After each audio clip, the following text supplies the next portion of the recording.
Para empezar a hablar de residuos, empecemos distinguiendo, a grandes rasgos, entre los residuos peligrosos, que son aquellos con características tóxicas o inflamables, o corrosivos, explosivos, etc., de los residuos no peligrosos, como los residuos naturales o inertes. Podemos encontrarlos tanto en nuestros hogares y comercios como en la industria. Ambos representan serios desafíos para el hombre.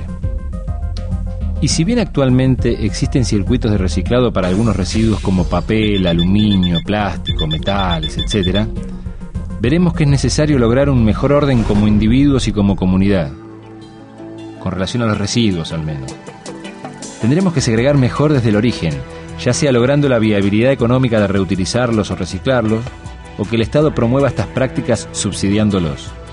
Y para empezar, sería una buena actitud pensar siempre que todo puede ser reciclado o reusado para otros fines.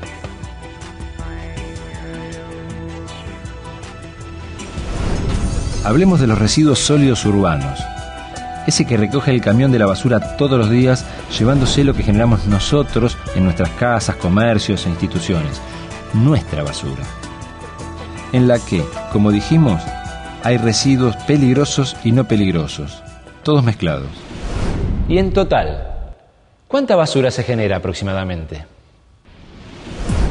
Actualmente, por día, generamos en el mundo cerca de 7 millones de toneladas de residuos.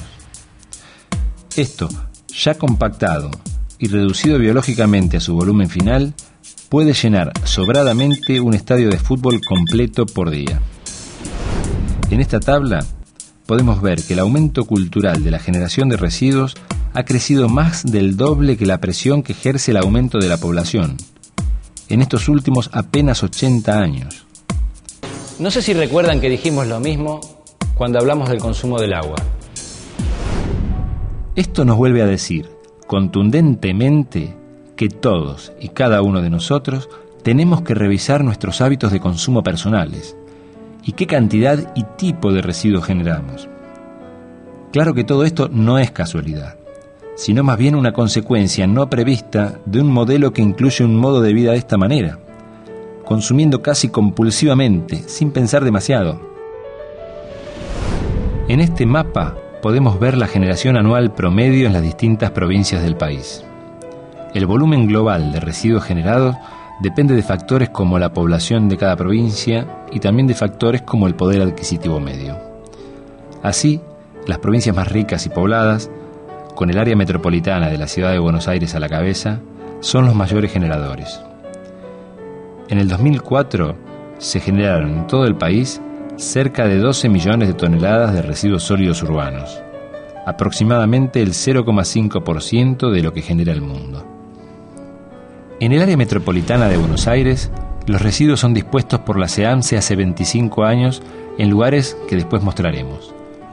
Si sumamos la generación total de cada uno de estos años y los graficamos, tendremos la evolución que estamos viendo. Algo muy interesante y nada casual es la comparación de la evolución de esta curva con la de la evolución del Producto Bruto Interno de la Argentina para este mismo periodo, donde podemos ver la reducción de la generación de residuos durante las hiperinflaciones de los 80, de la mano de la consecuente reducción del consumo, la caída por el efecto tequila o la crisis del 2001.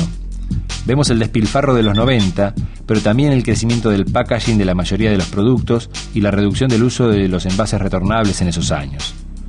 Y tantos cambios en los hábitos de consumo que introducimos sin revisar adecuadamente. La tendencia creciente de generación de residuos es consecuencia directa, no prevista, del modelo socioeconómico-cultural que estamos eligiendo para vivir y convivir. La proliferación descontrolada de desperdicios que está generando el desarrollo de la humanidad en este planeta no encuentra un componente cultural en nuestras civilizaciones que pueda actuar para encontrar un equilibrio sustentable de este enorme problema para nosotros, los humanos, claro. Y esto es, entre varios factores, por la falta de conciencia, en general, de la población de que estos residuos que estamos graficando aquí los generamos nosotros.